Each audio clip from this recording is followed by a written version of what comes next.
Bonjour et bienvenue à ce live. Bienvenue à ces cours d'été pour une famille connectée. L'objectif est de passer 45 minutes ensemble pour vous permettre de mieux appréhender l'accompagnement des enfants sur les outils numériques et de vous permettre d'être plus à l'aise en tant que parent pour cet accompagnement.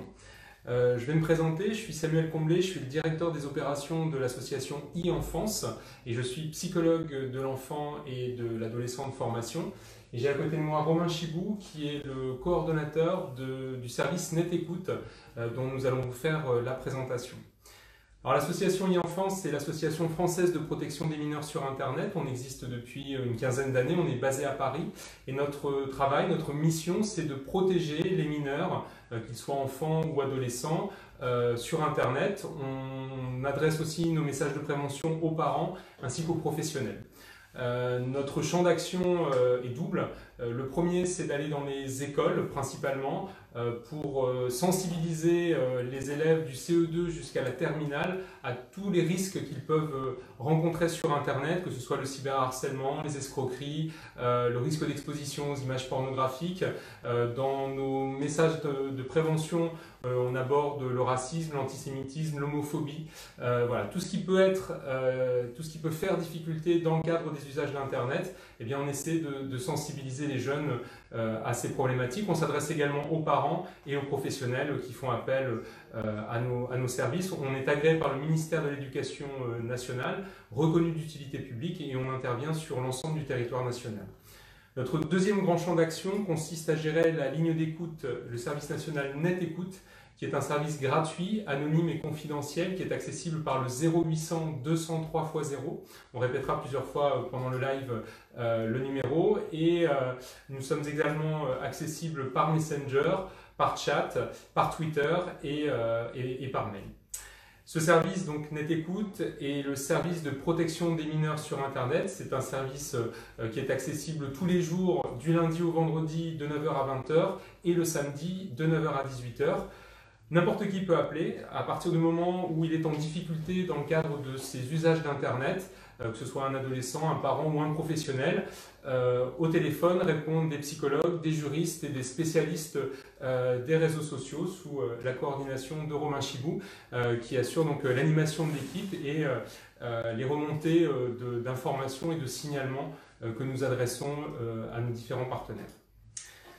Alors nous avons fait le choix de parler des usages numériques en lien avec la sexualité aujourd'hui, puisqu'on est en pleine période estivale et qu'il nous a semblé important de pouvoir parler aux parents de ces difficultés, puisque eh bien, on le sait, les enfants sont directement je dirais, attirés par ces sujets, puisque la sexualité fait partie de la vie, elle fait partie de la vie des adultes et c'est normal, et elle fait aussi de plus en plus tôt, je dirais, partie de la vie des enfants et des adolescents. Alors quand je dis tôt, c'est pas en termes d'action, les adolescents n'ont pas de rapport sexuel beaucoup plus tôt que par le passé. On estime qu'à peu près à partir de 17 ans, les premières relations sexuelles vont arriver dans la vie d'un adolescent. Par contre, ce qui a changé, c'est la préoccupation pour la sexualité qui se fait, elle, de plus en plus tôt dans la vie de l'enfant.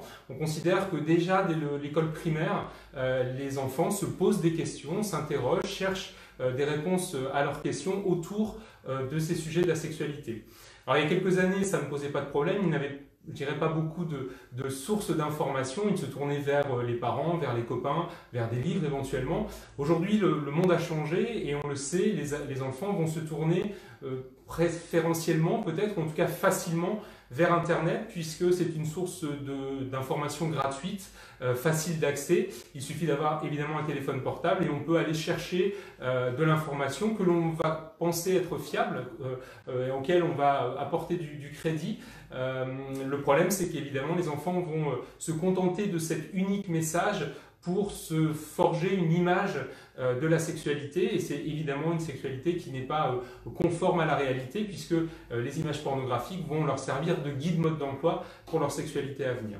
Il nous semble important de dire aux parents que eux aussi, évidemment, ont un mot à dire dans l'éducation sexuelle de leurs enfants, que les enfants n'utilisent pas uniquement cette source d'information. Rappelez aussi que les images pornographiques sont interdites pour les mineurs, et tout cet accompagnement, selon nous, donc à l'association e-enfance, doit se faire le plus tôt possible. Plus on en parle tôt, plus les enfants vont comprendre qu'il y a un dialogue possible avec les parents autour de ces sujets, et ça permettra peut-être d'éviter d'aller sur des mauvaises sources d'informations et de pouvoir petit à petit se forger une idée claire de ce qui les attend quand ils seront adultes et qu'ils auront à vivre eux-mêmes leur propre sexualité. Alors on a choisi d'aborder 4 thématiques importantes durant ce live. La première, c'est le revenge porn. On va vous expliquer dans quelques instants en quoi ça consiste. On va parler de la sextorsion également. On va parler des comptes ficha. Et on terminera avec les risques d'exposition des enfants aux images pornographiques qui, comme je le disais, peuvent servir de source d'information pour pouvoir imaginer leur sexualité à venir. Ce que l'on conseille, c'est donc de pouvoir aborder le sujet le plus rapidement possible et de pouvoir avoir une image la plus claire des risques potentiels que les enfants vont rencontrer dans leur usage numérique, sans dramatiser. Ce qu'on va présenter ne signifie pas que tous les enfants sont confrontés à ces dangers, mais ça peut arriver, et pour pouvoir évidemment se prémunir d'un danger, il faut déjà le connaître et savoir qu'il existe. Parler de sexualité, ça ne veut pas dire parler forcément de génitalité, de rapport sexuel agi, de position sexuelle. On peut tout à fait, et très tôt, parler de sexualité aux enfants en abordant les sentiments, la sécurité, la confiance en soi, le respect de soi. Tous ces sujets peuvent être abordés dès l'école maternelle, et petit à petit, évidemment, le dialogue, le discours, les éléments de langage qu'on va utiliser vont évoluer au fur et à mesure que l'enfant va apprendre et comprendre surtout ce qu'est la sexualité. Donc j'ai parlé de sécurité, évidemment, les enfants vont sur Internet, les adolescents également, en sous-estimant parfois la force de frappe que peut présenter Internet, en sous-estimant les risques parfois qu'ils peuvent rencontrer quand ils diffusent des informations personnelles, et en particulier des photos et des vidéos. Et donc on va vous expliquer ce phénomène du revenge porn qui a été très médiatisé ces derniers mois, et malheureusement c'est un phénomène que les enfants, enfin que les adolescents plutôt, et heureusement pas les enfants, mais plutôt les adolescents rencontrent dans leur vie numérique, et il nous semble important encore une fois de leur en parler très tôt pour éviter que le problème se pose. Alors bonjour à tous, donc moi je vais vous expliquer et vous parler de 3 thématiques que nous pouvons constater sur notre ligne NetÉcoute. Donc le revenge porn, les comptes ficha et le chantage à la webcam, dit sextortion. Donc le revenge porn, c'est tout simplement de la diffusion publique de contenu à caractère sexuel sans le consentement de la victime. Le but de l'auteur, c'est de se venger, souvent après une relation amoureuse, de se venger de la rupture et de dire voilà, tu m'as fait mal, donc je souhaite aussi te faire du mal, donc je vais publier ton contenu à caractère sexuel. Ensuite, je vais vous parler des comptes ficha. Les comptes ficha, c'est très lié au revenge porn. Pourquoi? Parce que c'est aussi une diffusion publique de contenu à caractère sexuel sans le consentement des personnes. Mais c'est l'intention qui va être différente, parce que l'intention des auteurs sera tout simplement de nuire à la réputation des victimes. Comment ça se passe les comptes ficha? C'est que les auteurs vont récupérer des données, photos, vidéos, des nudes, pour ensuite les diffuser en masse sur Internet. Donc pas uniquement sur les réseaux sociaux, ça peut être aussi sur Internet. Parfois, des données personnelles sont aussi affichées sur les diffusions, donc des numéros de téléphone portable, des adresses, des quartiers, peut-être même des lycées des victimes, filles ou garçons d'ailleurs. Donc ça peut être aussi, ça sort du numérique, et c'est un potentiel danger supplémentaire. Concernant le chantage à la webcam, là nous sommes dans une tentative d'escroquerie. Tentative d'escroquerie, souvent ça part d'une rencontre sur un site de rencontre par exemple, ça peut être aussi sur un réseau social, un forum de discussion. Les deux personnes vont s'échanger des messages d'amour ou même amicaux, et ensuite vont commencer à aller un peu plus loin. La victime va tomber sous l'emprise de son auteur pour obtenir du contenu, donc photos, vidéos à caractère sexuel. Une fois que l'auteur détient ce contenu-là, il va réaliser du chantage. Donc il va demander soit plus de contenu supplémentaire, ou alors de l'argent. Donc là, une rançon. Un temps imparti est imposé par l'auteur en disant à sa victime « Tu as 24-48 heures pour me payer, sinon je diffuse tout auprès de tes contacts, de tes amis, de tes camarades de classe, de tes collègues aussi. » Donc on va dire que la crainte, la peur, la pression est en place. Ce que NetÉcoute conseille dans toutes ces thématiques-là, dans un premier temps, c'est de ne pas réagir tout seul, de ne pas répondre à son auteur, surtout en cas de chantage à la webcam, de ne surtout pas payer. Si on paye une rançon, l'auteur voudra peut-être encore plus d'argent, voudra encore mettre plus la pression, et peut-être même va diffuser quand même le contenu. Verrouillez tous vos comptes en paramètres privés, donc avec les paramètres de confidentialité, ce qui permet d'éviter aux auteurs de nous stalker, d'aller visionner un petit peu, de nous piéger encore plus. Conserver un maximum de preuves, alors ça c'est très important, c'est pour les poursuites judiciaires, pour ensuite aller porter plainte dans un commissariat de police ou dans une gendarmerie. Conserver les preuves qui sont liées avec l'auteur. Ne floutez pas les noms d'auteurs, gardez bien la capture d'écran officielle. Signaler le ou les auteurs depuis les sites concernés, que ce soit les réseaux sociaux ou même les sites de rencontres. Il faut tout de suite dire à l'administrateur du site, attention, ce profil-là m'a piégé même en dehors de votre site, donc je tiens à vous le signaler, c'est très important. Ensuite, bloquer les auteurs, c'est très important aussi pour éviter d'être en contact avec eux. Allez déposer une plainte pour ces trois thématiques-là, c'est très important. Et pour terminer, parlez-en à un adulte de confiance, ça c'est le vrai message qu'on peut faire passer aux jeunes, c'est aller voir un parent ou un représentant légal ou un adulte de confiance qui pourra me permettre d'extérioriser un potentiel mal-être. Ensuite, appelez NetÉcoute. Voilà, pourquoi? Une fois que j'ai réalisé toutes mes étapes, je vais appeler NetÉcoute pour avoir plusieurs soutiens. Un soutien psychologique, une écoute, tout simplement, pour m'accompagner dans cette situation-là.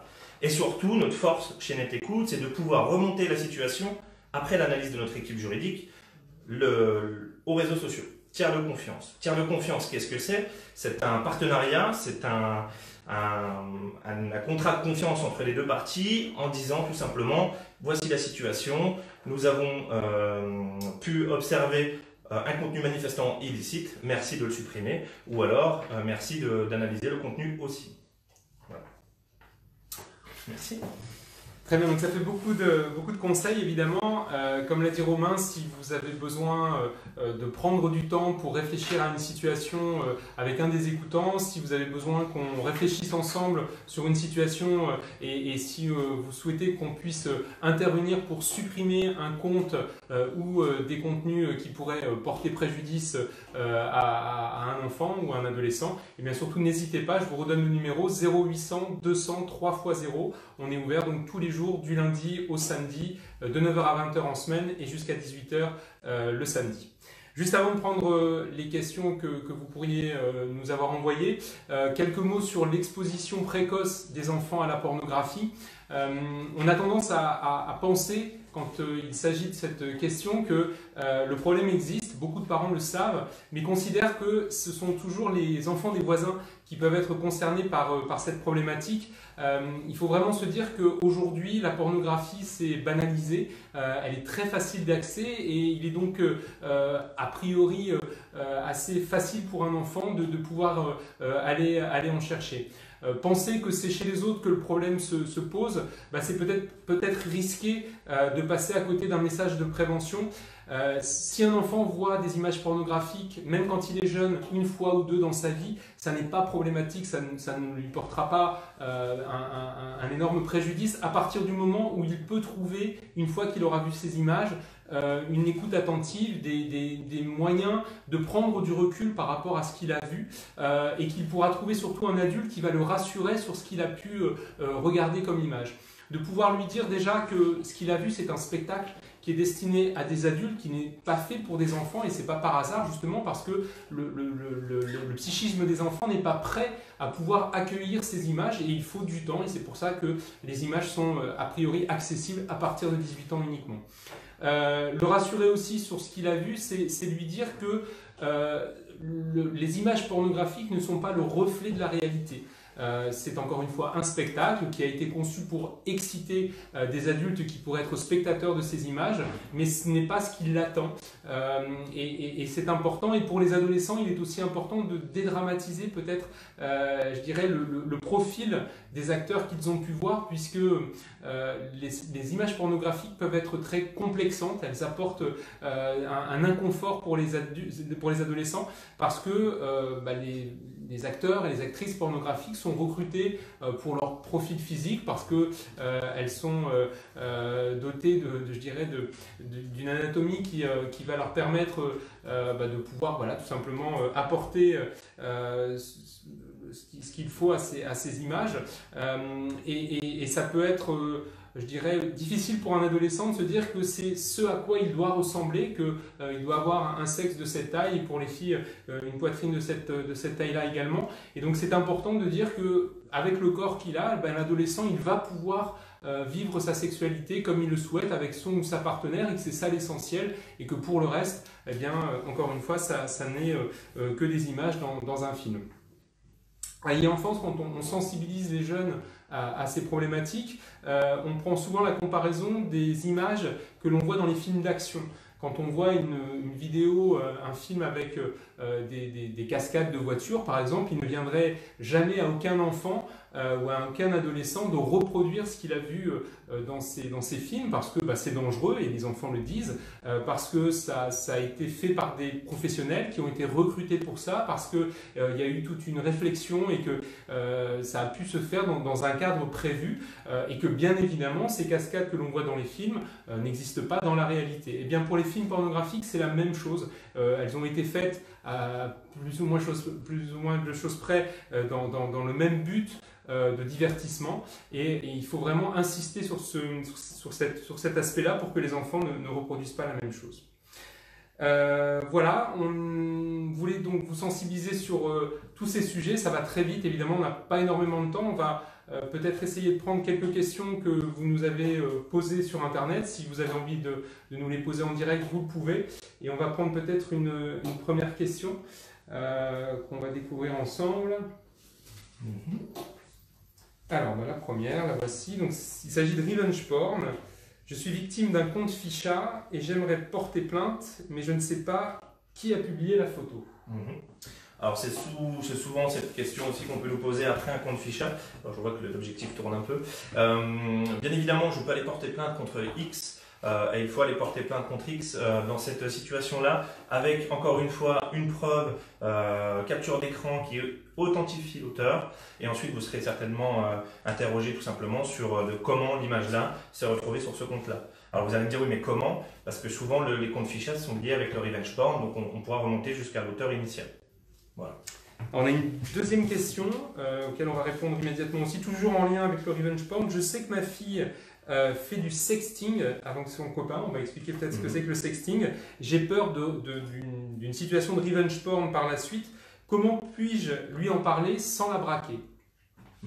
Alors le sexting, c'est tout simplement des messages à caractère sexuel ou du vocal, des images, des vidéos, des nudes entre deux personnes consentantes. Ensuite, la deuxième partie de la question, c'était... La maman disait, comment est-ce que je peux lui en parler? Comment est-ce que je peux aborder le sujet sans risquer de la braquer? Alors, nous, ce qu'on conseille, en tout chez Net Écoute, c'est d'aller lui parler. C'est de la braquer, on va dire, dans l'environnement familial, de lui expliquer aussi vos craintes, d'expliquer aussi les risques, des dangers de cette diffusion-là. Parce qu'après, le cliché peut être diffusé à chaîne internationale, au niveau d'Internet, donc ce sera peut-être ingérable. Donc nous, ce qu'on conseille, c'est tout simplement, peut-être oui, d'envoyer du contenu si l'excitation est présente, mais c'est de faire attention à ce qu'on diffuse, peut-être de ne pas identifier, de ne pas être identifiable, pardon, et tout simplement d'envoyer des parties... comment dire, Samuel, je dirais des parties qui ne sont pas identifiables. Je me répète, mais...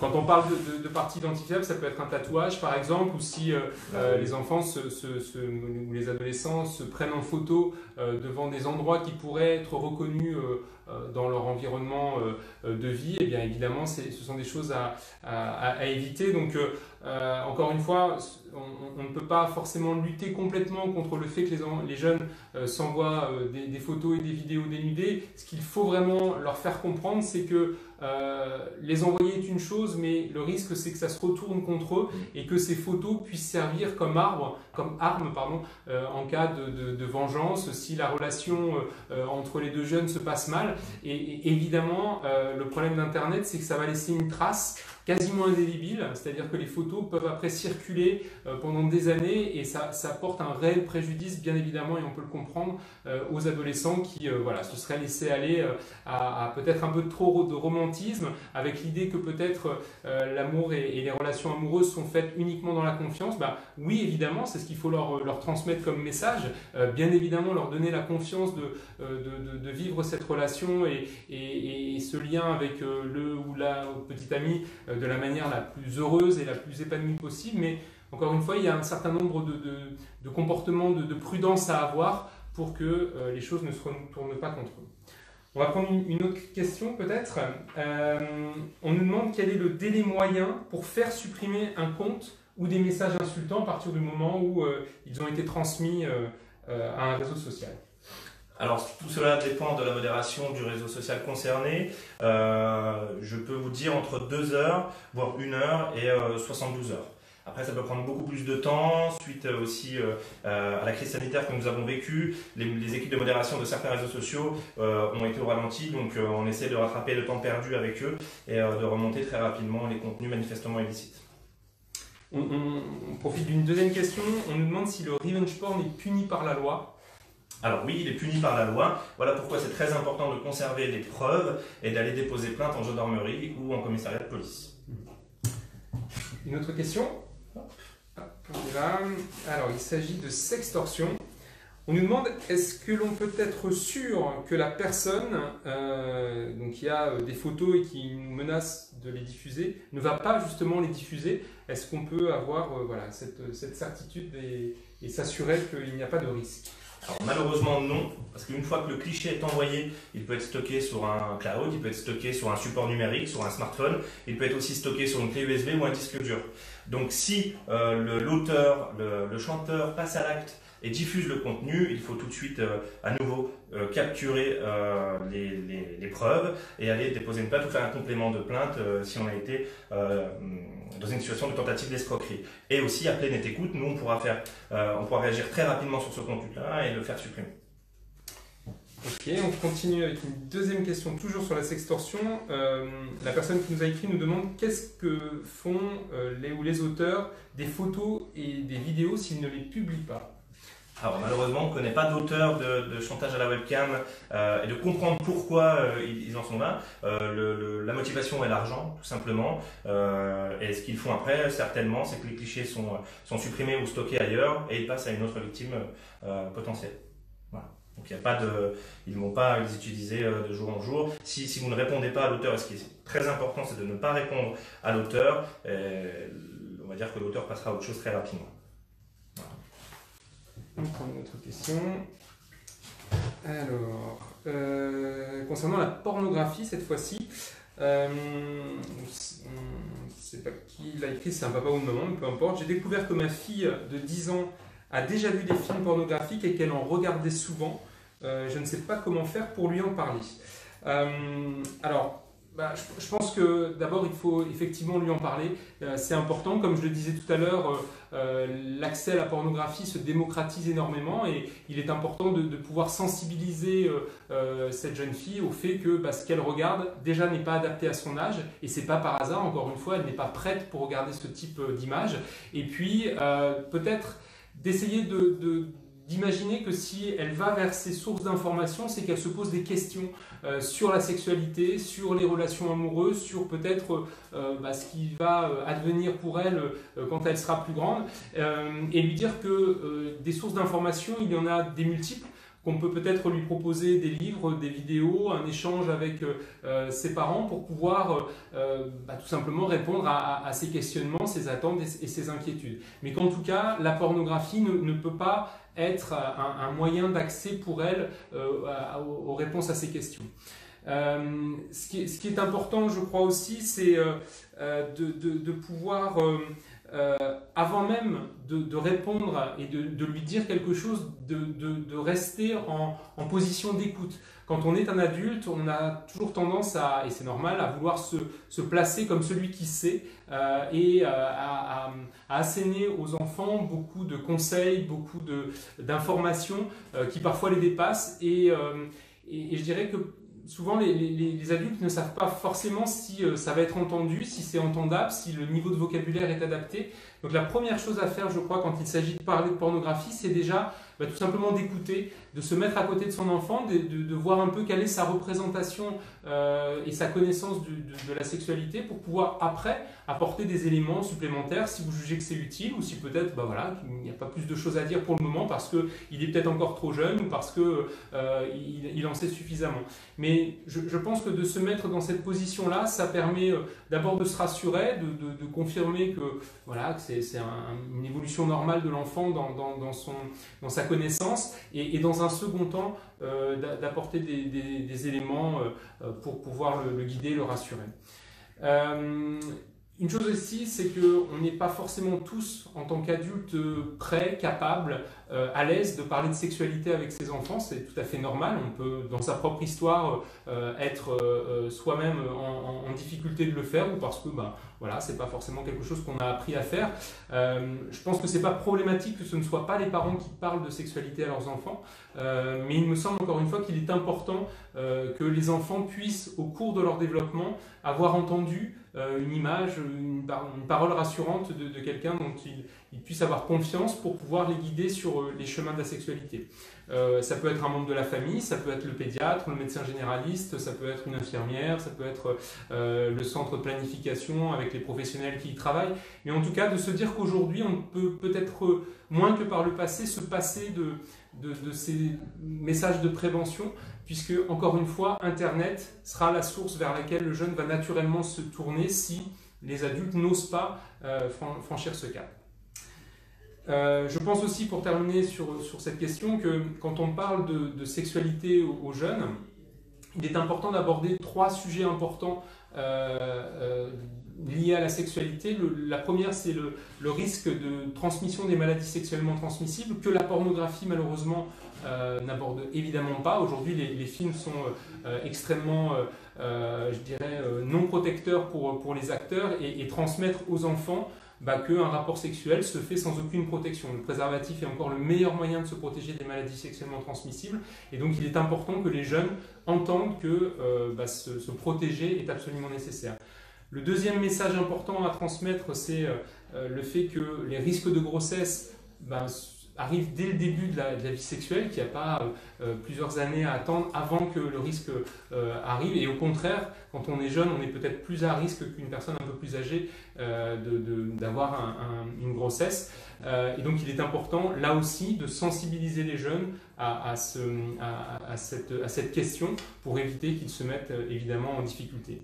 Et le troisième sujet important, je crois, c'est de sensibiliser les jeunes au risque de violence liée à la sexualité, violence que l'on peut recevoir ou la violence que l'on peut soi-même faire subir à l'autre, soit parce qu'on ne se rend pas compte, soit parce qu'on a vu dans les images pornographiques, encore une fois, que cette violence, elle était presque, je dirais, normale, naturelle, attendue. Et là aussi, c'est un contre-discours qu'il faut apporter aux jeunes. Non, la violence dans les films sexuels, dans les films pornographiques, n'a rien à voir avec la sexualité. C'est encore une fois un spectacle et il faut le regarder comme tel. Et cette violence, elle est aujourd'hui parfois, je dirais, rendue possible par l'utilisation de drogue, d'alcool, par des artifices que les jeunes peuvent parfois utiliser pour se décomplexer, pour faciliter cet accès à la sexualité. Et parfois, l'état dans lequel ils se mettent peuvent malheureusement conduire à de la violence, et il est important de leur rappeler que un rapport sexuel se fait avec le consentement du ou de la partenaire, et que instaurer un climat de violence et une pression sur l'autre lors de ce rapport est évidemment absolument interdit et impossible. On va prendre une autre question. On nous demande, nous avons du mal avec le numérique en tant que parents, donc je suppose, et nous aimerions qu'une personne extérieure puisse nous parler de ces dangers à nos enfants. Est-ce que vous intervenez sur toute la France? Alors, comme je l'ai dit tout à l'heure au début du live, Effectivement, l'association e-enfance fait des interventions dans les écoles principalement, mais on peut être amené à intervenir dans tout style de structure, que ce soit des centres sociaux, des maisons de quartier, des médiathèques, des associations. On va dans des centres sportifs, on va là où on nous demande d'aller et là où il semble nécessaire de sensibiliser les jeunes à tous ces risques que l'on traite aujourd'hui et que l'on aborde aujourd'hui. Est-ce qu'on a d'autres questions? Bon, pas d'autres questions. Voilà, écoutez, on va peut-être en rester là. Merci beaucoup pour avoir été présent et nous avoir écoutés lors de ce live. On va redonner une dernière fois le numéro de téléphone de NetÉcoute si vous voulez nous joindre, 0800 200 3x0, et vous pouvez aussi accéder au service par chat, par Facebook Messenger, par Twitter, en passant par notre site internet www.netécoute.fr. Voilà, merci beaucoup, très bon été, bonne fin de journée et peut-être à bientôt. Au revoir. Merci, au revoir.